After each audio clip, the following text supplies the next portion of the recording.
Bonjour à tous et bienvenue pour la matinale, l'émission quotidienne de CMC Markets qui débute à 10 heures.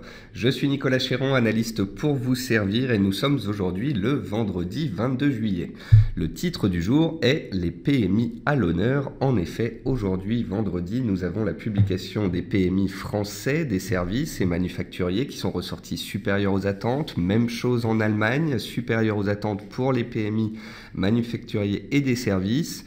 On va avoir les PMI en Angleterre, mais également aux États-Unis cet après-midi. Donc c'est la raison de ce titre. Sinon, les marchés boursiers restent toujours bien orientés. Hier, on a assisté à une consolidation des indices sous des niveaux clés. Pour l'instant, la tendance haussière reste présente, que ce soit sur les indices européens ou les indices américains. Et nous allons faire le point dans cette matinale. Bienvenue à tous ceux qui nous rejoignent et je salue également tous ceux qui nous regardent sur YouTube. Comme tous les matins, voici un avertissement sur les risques concernant le caractère purement informatif de cette présentation et les CFD. Je vous laisse en prendre note. Je vous invite à utiliser les fonctions de chat et de questions-réponses pour pouvoir converser avec moi. Comme tous les matins, nous allons voir ensemble les actualités marché, macro, actions, les statistiques économiques passées et à venir, une figure graphique reconnue par la plateforme de CMC Markets et comme je l'ai dit, je répondrai à vos questions. Alors, en termes d'actualité marché, nouveau plus haut historique hier à 2176 points sur le Standard & Poor's 500 avant de clôturer à 2165 points. Alors oui, effectivement, l'indice américain a reculé hier en séance, mais ça reste un recul très faible, même pas un demi%. Donc pour l'instant, la tendance haussière reste de mise, mais on assiste à une consolidation en cette fin de semaine.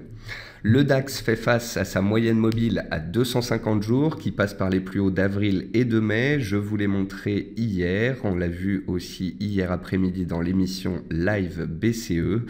Donc voilà, le DAX s'est bien remonté ces dernières séances, il fait face à cette moyenne mobile, il est toujours dans une tendance haussière, mais en cette fin de semaine, on assiste à une stabilisation autour de ce seuil technique que l'on verra dans la partie graphique. On assiste également à un reflux du pétrole. Le pétrole WTI inscrit un nouveau plus bas de 2 mois à 43,7 $. Le WTI avait bien réagi à la hausse mercredi avec les stocks de pétrole, mais hier après-midi, il est reparti à la baisse. Il met en danger son support. On verra ça dans la partie graphique.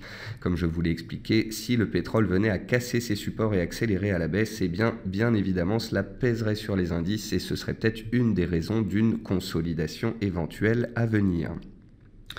Étant donné que les indices ont un petit peu reflué, l'or a rebondi sur les 1310 $ et fait face à une résistance à 1335 $. Donc pour l'instant, sur les dernières séances, l'or est toujours dans une petite tendance baissière. Les cours se sont stabilisés et on verra dans les heures à venir si la résistance cède ou si on assiste tout simplement à une stabilisation comme sur les indices boursiers. Et puis le Volatility Index, le VIX, échéance août, reste stable à 15,8 points.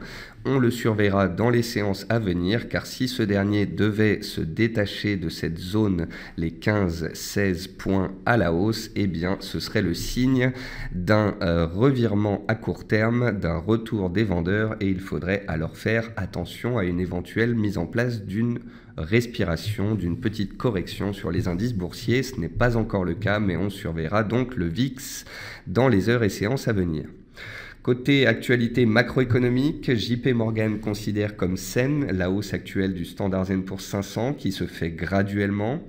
68% des sociétés du SP500 ont dépassé les attentes de bénéfices par action, ce qui montre bien que les résultats étaient attendus en baisse, mais étant donné que ces résultats ressortent supérieurs aux attentes, eh bien c'est un bon point pour les acheteurs et ça soutient les indices. Hier, on a eu la BCE avec Mario Draghi à 14h30. Les taux ont été laissés inchangés. Mario Draghi a tenté de rassurer sur le secteur bancaire. Les bancaires sont repartis hier à la hausse suite à son discours. Mais sinon, il a plutôt botté en touche sur la politique actuelle de la BCE qu'il réévaluera au mois de septembre. Les taux courts suggèrent une probabilité de 40% de baisse de 10 points de base du taux de dépôt BCE en septembre selon Deutsche Bank. Il faudra faire attention à cela car si cette probabilité augmentait, si les taux pouvaient de nouveau être baissés, eh bien cela pèserait bien évidemment de nouveau sur le secteur bancaire. Et puis au Japon, le gouverneur de la Banque du Japon, Haruyo Kuroda, a écarté l'usage par les autorités monétaires du pays d'une politique d'argent hélicoptère. Donc vous savez, c'est le fameux hélicoptère money dont on entend parler de plus en plus. On en entend parler notamment par les banquiers centraux. Le concept de l'hélicoptère monnaie reviendrait en fait à faire un chèque à chaque individu du pays, à distribuer, à imprimer de l'argent et à le distribuer à la population pour que la population ensuite le dépense et que cela permette de dynamiser la croissance et l'inflation. Alors il faut faire attention car Kuroda a écarté l'usage de d'argent hélicoptère. Néanmoins, rappelons-nous qu'il avait également écarté l'hypothèse des taux négatifs avant de les utiliser une semaine plus tard. Or, dans une semaine, nous avons rendez-vous vendredi prochain avec la politique monétaire du Japon. Donc restons sur nos gardes, une éventuelle surprise reste plausible.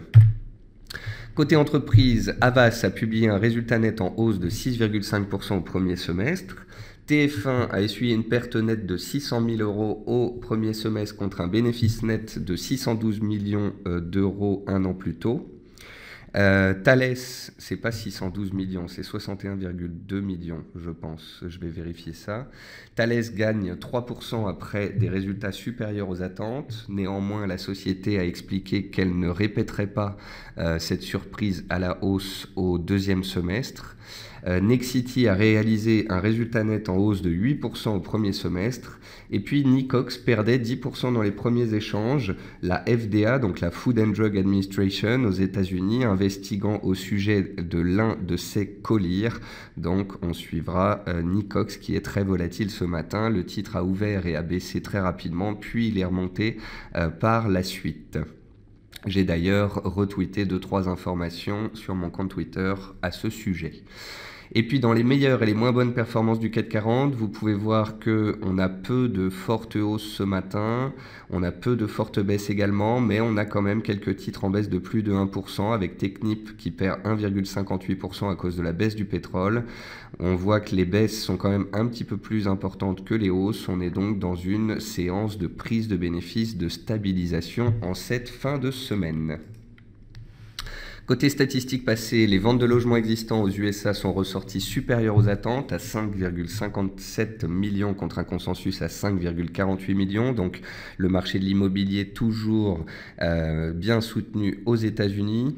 L'indice de la Fed de Philadelphie est ressorti inférieur aux attentes à moins 2,9 contre des attentes à 5,1. Et puis les inscriptions au chômage américain sont ressorties inférieures aux attentes à 253 000 inscriptions. Ce jour, donc, à 10h, on avait encore les PMI en zone euro. À 10h30, PMI en Angleterre. À 14h30, des statistiques au Canada. Et puis, les ventes au détail au Canada. Et à 15h45, on aura l'indice PMI manufacturier aux États-Unis. Et puis pour finir, une figure graphique reconnue par la plateforme de CMC Markets. Habituellement, je choisis des triangles ou des biseaux. Ici, cette fois, j'ai choisi un canal haussier sur l'indice de Hong Kong en données 4 heures. C'est un canal noté 5 sur 5. Ce canal permet de cadrer la tendance.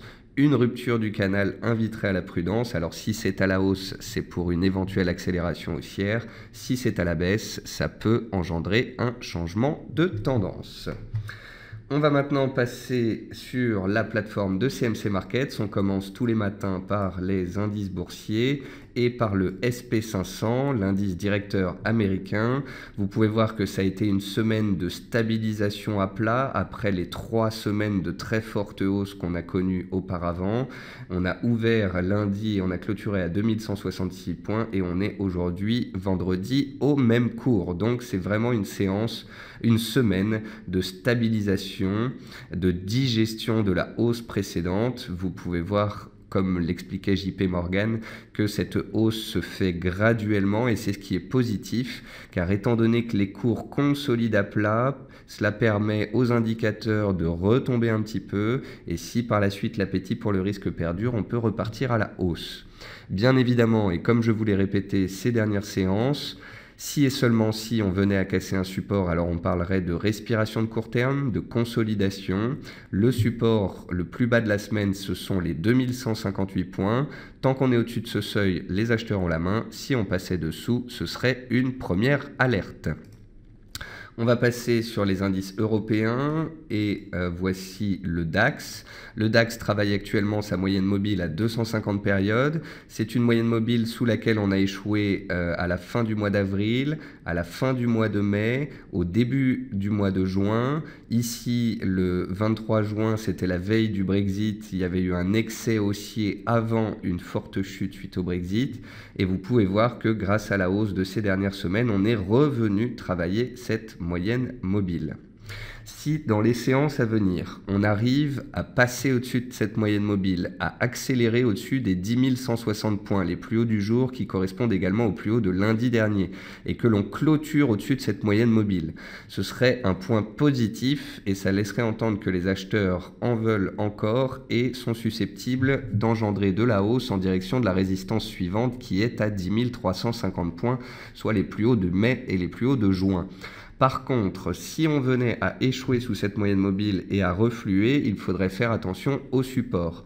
On a vu hier ensemble qu'il y avait un support à 10 065 points. Il y a le seuil psychologique des 10 000 points juste en dessous. Si on venait à mettre en danger un de ces seuils, cela signifierait qu'on aurait échoué sous la moyenne mobile à 250 jours et qu'on serait susceptible de repartir à la baisse vers des supports. N'oublions pas que le DAX vient de gagner à peu près 800 points en l'espace de 2 semaines. Si ce dernier venait à consolider, cela n'aurait rien d'illégitime, cela n'aurait rien d'anormal. Donc voilà, tant qu'on est au-dessus des 10 065 points en cours de clôture, on est toujours dans une belle tendance haussière et on est susceptible d'aller plus haut. Mais attention, en cas d'échec sous la moyenne mobile et de cassure de support, la donne changerait potentiellement à court terme. Concernant le CAC 40, semaine de stabilisation, comme sur les indices américains, lundi échec sous résistance, mardi prise d'appui sur support. Vous pouvez voir que mardi, mercredi, jeudi, vendredi, à chaque fois les plus bas sont de plus en plus hauts, ce qui est synonyme de la tendance haussière en place. Si on venait à casser les plus bas du jour et à mettre en danger les plus bas des dernières séances dans la zone des 4340-4330 points, alors on serait susceptible de retourner vers la zone des 4280-4300 points, qui est une zone de soutien journalière forte. A contrario, tant qu'on fait des plus bas de plus en plus haut et tant qu'on tient ces niveaux, on est susceptible de retourner en cas de bonnes nouvelles, de bons chiffres économiques ou de bons chiffres d'entreprises européens et américains. On est susceptible d'aller challenger les 4400 points. On n'a pas eu la force cette semaine puisque, comme je vous le disais, les cours ont pris leur respiration cette semaine après 2 semaines de hausse. Mais voilà, pour l'instant, respiration. Sous 4330-40, les 4280-4300, tant qu'on tient les plus bas de plus en plus haut, eh bien, on peut retourner à 4004. Et comme je vous le disais hier, au-dessus de 4400 points, la zone clé suivante se trouve vers 4460, 4470 points. Ça correspond à la moyenne mobile à 200 périodes sur le CAC 40. Autant sur le DAX, j'utilise une moyenne mobile à 250 périodes. Autant sur le CAC, la moyenne mobile à 200 périodes est très propre. Vous pouvez voir qu'elle a bloqué pareil fin avril, fin mai, fin juin. Et donc, si on revenait sous cette dernière, ce serait une résistance de moyen terme de taille. Et puis pour finir avec les indices, je voulais aussi vous montrer le Nikkei. Donc le Nikkei a reflué hier puisque le yen a repris du poil de la bête, puisque Kuruda a dit qu'il n'utiliserait pas l'hélicoptère monnaie. Néanmoins, vous pouvez voir que la baisse d'hier sur le Nikkei, elle est à la hauteur de la hausse précédente. On a eu un mouvement haussier très fort. On a cassé la résistance en début de semaine des 16 560-70 points. On est venu se poser dessus et vous voyez que la baisse d'hier n'est que, elle n'est elle n'est qu'à la hauteur en fait de la hausse de la veille. On est tout simplement, tout comme sur le Nikkei, tout comme sur le CAC, tout comme sur le SP500, on est tout simplement dans une semaine de stabilisation à plat en digestion de la hausse passée. Pour l'instant, on n'a pas cassé de support. Si et seulement si le Nikkei venait à casser les 16 480 points, soit les plus bas d'hier, soit les plus bas de la semaine, alors cela signifierait qu'on est susceptible d'avoir une consolidation des cours vers les supports. Tant qu'on tient cette zone de prix, on peut continuer de grimper, d'autant plus que les opérateurs pourraient spéculer la semaine prochaine sur la Banque du Japon le vendredi 29 juillet. Et puis la volatilité, comme je vous le disais en début de cette émission, elle s'est stabilisée, elle a repris un petit peu de hausse hier, le VIX est remonté un petit peu hier, mais vous voyez que c'est une hausse dans des proportions gardées. Si et seulement si le VIX venait à casser les 16 points et à accélérer très rapidement vers les 16,50, on commencerait à être prudent. Si on venait à casser la zone des 16,50, 16,80 points, soit les plus hauts, les plus hauts travaillés au début du mois de juillet, eh bien, c'est qu'on serait susceptible de voir la volatilité accélérer et donc les indices corriger à la baisse. En attendant, tant que le VIX reste bas, tant qu'il fait des plus bas de plus en plus bas, des plus hauts de plus en plus bas, il est dans une tendance baissière et donc pas d'alerte pour le moment. Mais, comme je vous l'ai expliqué, on va rester sur nos gardes. Concernant les actions françaises, TF1 a publié et les opérateurs ne semblent pas apprécier cette publication. Les cours sont en train de retourner vers les plus bas annuels. Nicox est sous pression puisque la FDA investigue au sujet de l'un de ses collyres. Donc ça a entraîné une chute des cours en début de séance. Et puis vous voyez que là on se stabilise en baisse à moins 6% en attendant d'avoir des nouvelles à ce sujet. Ubisoft perd 2,8%. Le titre consolide sa très forte hausse récente. Solocal, même chose, très forte appréciation des cours pendant 3 jours. Là, on consolide naturellement la hausse. EDF est toujours en tendance baissière, bloquée sous une oblique. Seule la cassure de cette oblique nous ferait penser à un retournement de tendance. Eramet, j'ai pas touché à mon graphique depuis une semaine et vous voyez qu'on est gentiment revenu tester le support pour repartir à la hausse. Aujourd'hui, on se stabilise. Donc pour l'instant, Eramet reste au-dessus de ses supports en tendance haussière et donc pas d'alerte pour le moment. Et puis aussi dans les baisses, vous voyez qu'on retrouve Genfit, qui est une biotech. L'appétit pour le risque n'a pas été suffisant pour qu'elle casse sa résistance, donc elle repart à la baisse. Et on retrouve bien évidemment les parapétrolières, Morel et Prom, Vallourec, CGG Veritas, Technip. Tous ces titres sont en consolidation. Ensuite, dans les hausses, on retrouve Derishbourg. On avait vu hier que le titre décalait à la hausse et cassait sa moyenne mobile à 20 séances. On redémarrait sur les plus bas annuels. Donc, c'était un potentiel retournement de tendance qui se confirme aujourd'hui. Edenred poursuit sa tendance haussière de court terme. Le titre a cassé en fait les plus hauts depuis 8 jours et vous voyez qu'il fait une belle accélération haussière. Hachimedia est bien recherché depuis 3 semaines. J'avais pas vu que le titre se reprenait de la sorte et en fait tous les jours on a des petits chandeliers verts et en fait on voit bien qu'il y a des opérateurs qui sont en train de se placer potentiellement peut-être avant les résultats.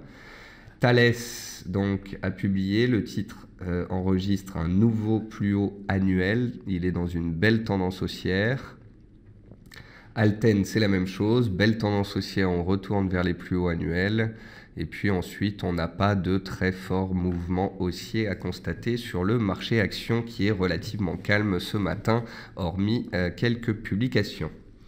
Ensuite, on va passer sur les matières premières. Donc, comme je vous le disais, Sur le pétrole, il faut faire attention car on est violemment revenu hier vers les supports. Aujourd'hui, le pétrole Brent travaille sa zone de soutien des 45,60, 45,70. Si on venait à casser cette zone de prix, eh bien, il faudrait faire attention car on est dans une tendance baissière, une faible, dans une consolidation depuis à peu près 2 mois. Mais si on venait à casser cette zone de support, on serait susceptible d'accélérer vers les 43,50, voire les 42,30. Ce sont les supports clés sur le pétrole Brent. Et puis sur le pétrole WTI, c'est la même chose, mais en un petit peu plus baissier.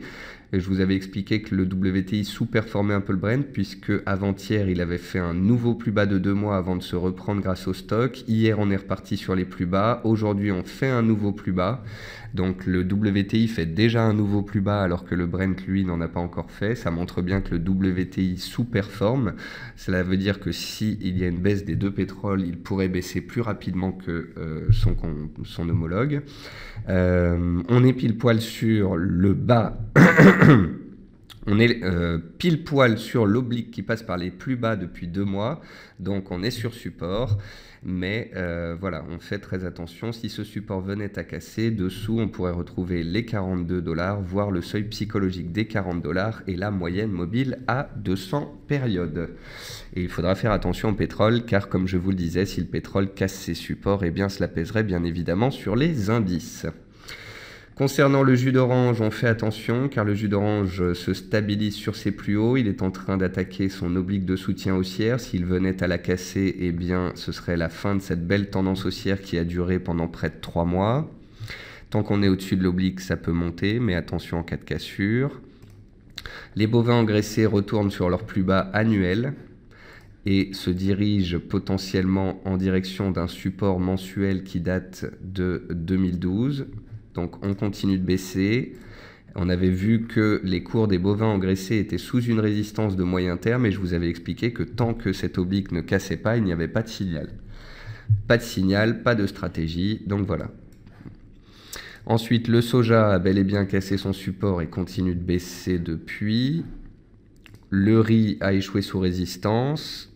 Le maïs a inscrit un nouveau plus bas annuel et se dirige potentiellement vers son prochain support qui se situe à 315 cents.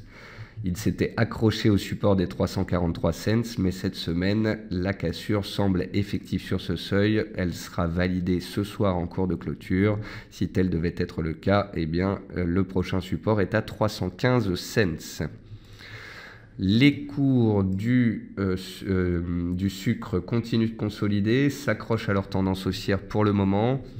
C'est un peu comme le jus d'orange, on est sur le fil du rasoir. Comme vous aurez pu le constater sur pas mal de matières premières, on a eu des beaux mouvements haussiers avril, mai, juin, et puis depuis ça s'est calmé. Contrairement au cours du maïs, les cours du blé baissent un petit peu moins, même s'ils restent sous pression. Les cours du blé ont testé les 400 cents avant-hier, ont rebondi sur ce seuil hier et se stabilisent aujourd'hui. Tout n'est pas joué sur les cours du blé. Vous savez qu'on est sur un support pluriannuel, mensuel, autour des 400 cents. Et donc, on verra dans les séances et semaines à venir si cette zone de soutien mensuel devait tenir. Concernant l'or, donc l'or, on a eu une réaction haussière hier avec une consolidation des indices. L'or est sous une résistance à 1335$, ça correspond au plus haut des 5 derniers jours. Donc tant qu'on est sous ce seuil-là, eh bien à court terme, les cours sont neutres. Si on accélère rapidement au-dessus des 1335$ et qu'on clôture au-dessus de ce seuil, alors cela signifierait que la tendance haussière est susceptible de reprendre. En attendant, je préfère être factuel, neutre, les cours sont neutres et si on n'arrive pas à passer cette résistance, on peut très bien repartir un petit peu à la baisse. Et puis, quoi d'autre? Les cours du gaz naturel se sont stabilisés grâce au stock hier. Les cours du coton continuent de stabiliser après la très forte hausse récente. Et les cours de l'argent ont rebondi sur les plus bas de début juillet et se stabilisent un peu comme sur les cours de l'or. On peut parler de stabilisation à plat, mais pas encore de relance haussière. Alors, j'ai quelqu'un qui me dit que le CAC et le DAX viennent de perdre rapidement quelques points. Alors, effectivement, le DAX est très volatile. Rien d'anormal pour moi ici, hein, comme je vous l'ai expliqué. On est en fin de semaine, les indices américains stabilisent, on est dans une respiration de marché, le DAX est bloqué sous sa moyenne mobile à 250 périodes et donc on assiste à des prises de bénéfices, à une consolidation en fin de semaine. On va finir cette présentation avec les devises.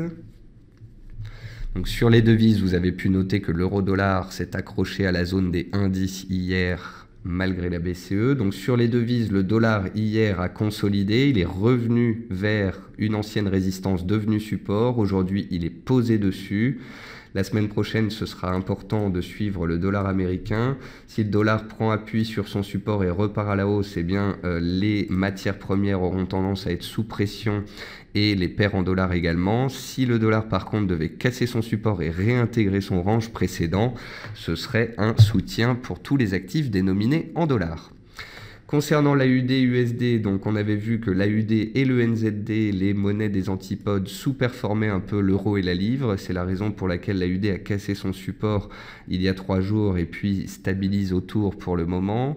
L'euro, lui, un petit peu plus fort, a tenu sa zone de support et tient la zone des indices pour le moment. Il évolue dans un triangle. Tant qu'on est dans ce triangle, le support est à 1,0980, la résistance vers 1,1150 et seule une cassure d'une de ces deux bornes en cours de clôture serait significative. Concernant la livre, toujours une bonne tenue de la livre hein, qui se reprend pour la 3e séance consécutive aujourd'hui. La livre a tenu son support des 1,31. Elle est dans un range. Tant que la borne basse du range tient, eh bien, les acheteurs s'y présentent. Et puis concernant le NZD, on a vu que cette semaine, le NZD pâtissait de commentaires négatifs de sa banque centrale, d'une surchauffe potentielle de l'immobilier, d'un ralentissement de sa tendance. Et donc, ça explique que le NZD sous-performe et qu'il n'arrive pas à rebondir nettement sur son support. Et puis une paire intéressante dont je vous ai parlé à plusieurs reprises ces dernières séances, j'en ai parlé aussi sur Twitter il y a 2 jours, c'est l'USD-CAD. L'USD-CAD est dans un triangle chartiste d'importance, on est en train de tenter de casser ce triangle par le haut. Juste au-dessus de nos têtes, à 1,3145, il y a une résistance horizontale qui correspond au plus haut de début juin, fin juin et début juillet. Si on venait à casser cette zone de prix en cours de clôture, eh bien l'USD-CAD pourrait valider sa sortie de triangle et la naissance d'une tendance haussière de court terme. Bien évidemment, si on échoue sous 1,3140 et qu'on clôture à l'intérieur du triangle, eh bien on reste neutre comme depuis 1 mois. Mais voilà, c'est une paire intéressante à suivre. Je vous avais expliqué que s'il y avait de l'aversion au risque, le dollar resterait soutenu et que s'il y avait de l'aversion au risque, le pétrole baisserait. Or, si le pétrole baisse, le CAD baisse et donc l'USD-CAD grimpe. Donc, c'est une configuration intéressante à surveiller.